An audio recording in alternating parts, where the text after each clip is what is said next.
Now, Jacoby Mathews leaving wasn't the biggest surprise in the world to A&M fans, and they have lost some players in totality in the portal. They've gained some. But in year one under Mike Elko, is there any reason to already hit the panic button? And the truth is, no, not even close.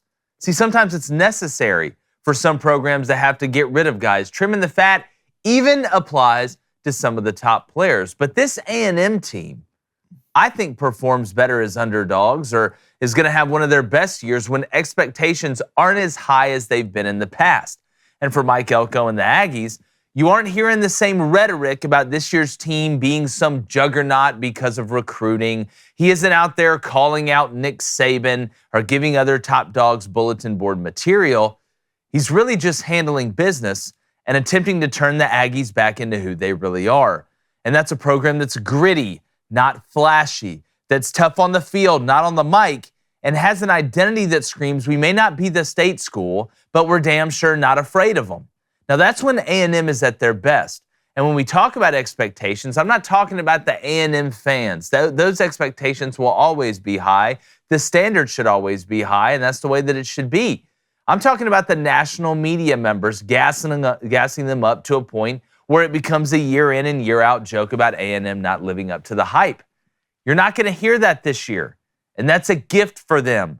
A&M doesn't have a mountain of championships in their past, but the potential is definitely there to start making some runs. And maybe all they needed was a reminder that they have to climb the mountain inch by inch and literally fight for everything, especially now that Texas and Oklahoma is in the conference.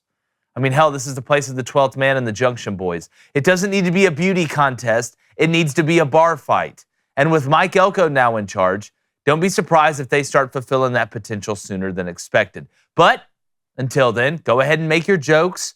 A&M's heard them all. But I think the best part about this new A&M chapter is, well, they really just aren't listening anymore. I'm going to bring in my co-host, former Michigan quarterback David Cohn, my brother, former Western State Colorado wide receiver Blaine Crane. And listen, David, starting with you, in the transfer portal era, I know this spring window, like we told you here on Crane & Company, hasn't been as crazy or wild as some expected.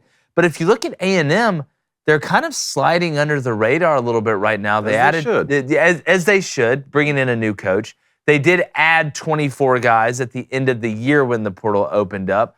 I kind of like this path for A&M and kind of sneaking around a little bit. Well, the answer to the question, should a fan base panic, especially when you just hired a new coach, should almost always be no, provided there's not something going on off the field. For sure. But it's not good. I mean, when I sit here and I look that Jacoby Mathews becomes the 19th scholarship player for Texas A&M to enter the transfer portal since November, that's not good. But part of that is due to the new era of college football where the portal's open, so more guys are going to leave. Part of that attrition is due to you had a bunch of really good classes, right? I mean, Jimbo Fisher only a couple seasons removed for having the #1 overall class. When that happens, a lot of your guys are going to leave.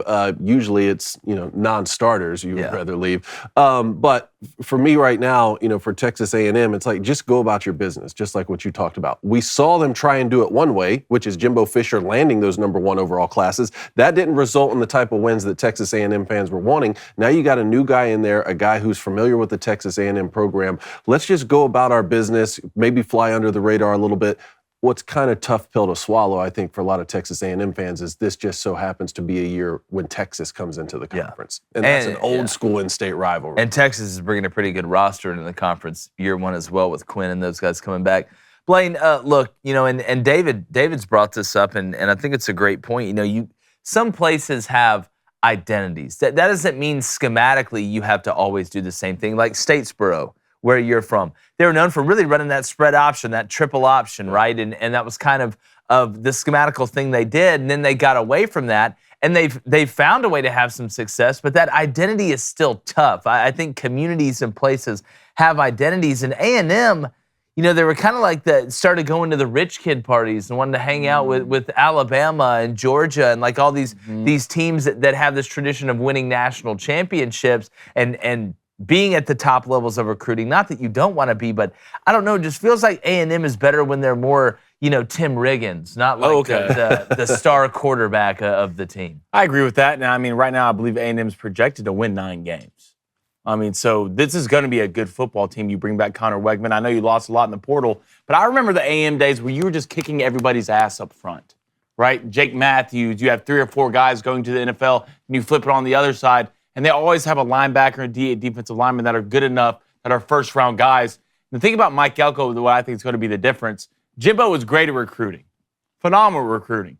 Culture was terrible, all right? You're only as good as your culture. Mike can get that culture right. Doesn't matter how much money you're making a month. Every guy gets treated the same. You're going to bring your lunch pail, and you come work your ass off every day. That wins you football games. You got to win up front first, and bringing a guy back like Connor Wegman, I am so interested in this first week game against Notre Dame.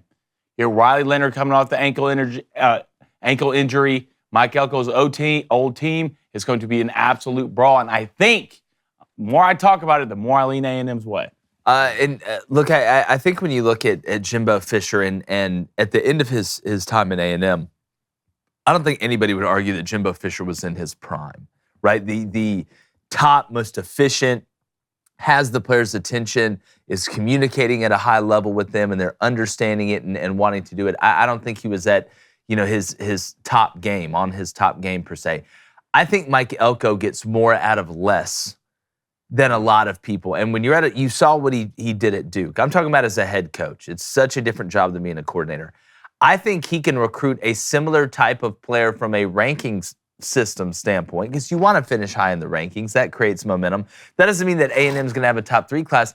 I think he's going to bring in the right type of guy where you don't see as much attrition, but he's going to get the most out of everyone. And I think that's where, Mike Elko, you're going to see a return on this investment sooner rather than later, because, again, you're not going to – Desmond Howard and these guys aren't going to have A&M finishing in the Final Four and go into the playoffs as well. Desmond Sycamore at the end of the day. But I want to bring up their schedule because, again, when you look at the pieces I got it right here if you want it. Does have, got it. Yep. They can beat – I'm telling you, this is one of the teams that not as many people are going to talk about, but I think you could get a big return on their investment. What do they got, David? Notre Dame, like Blaine said, in College Station. Very winnable. Yeah, at home. McNeese State. Winnable. Florida on the road. Winnable. Bowling Green. Win. Arkansas neutral site in Arlington. Okay. That's winnable. That's pretty fun. That'll be a good test. Football game. Missouri at home. That's big to get them at home this year. Get them at home. Mississippi State in Starkville. Okay, if you're going to get a road game, Mississippi State's one to get. LSU at home. Big. South Carolina on the road. That's not going to kill you. New Mexico State home. Well, good luck. They go to the Plains. To Auburn? Yeah. Well, we'll see. Should be tough. We'll see. And then Texas at home. I'm telling you, man. Like, that's not a terrible... Is A&M going to sneak around and be in this thing like late? On paper, you look at this and like 8.5. Somebody told me 8.5. There's over/under on wins. That's it right now. On paper, I would take the over. I'd take the over too. I'd probably take the over. Especially you beat Notre Dame. And if Connor Wegman stays healthy, yeah. Like, man, before he got injured last year, he was slinging the pill around. Look, Connor's nice. Yes. And we've been talking about how nice Connor is the past 2 off seasons. It's just, again, you're not hearing that same A&M hype, and that's a good thing. That's a good thing. The element of surprise is always a good thing. It's going to be hard for me not to take the under in that Notre Dame Texas A&M game. I don't care what it's at right now. Well, 2 good quarterbacks coming in. 2 good quarterbacks, but A&M is going to be pretty good on defense. Mike Elko is going to have a hell of a defensive plan, and he knows Riley Leonard's weaknesses deep down at a level that other people don't. He coached him at Duke, so you'll be able to put a game plan together that kind of behooves you. And then Notre Dame on defense should be pretty daggum sporty, buddy. Should be pretty sporty. I'm behooved. What's up, YouTube? Hey, do us a favor if you haven't. Hit that subscribe button already. Turn that notification bell on so you know when we drop content.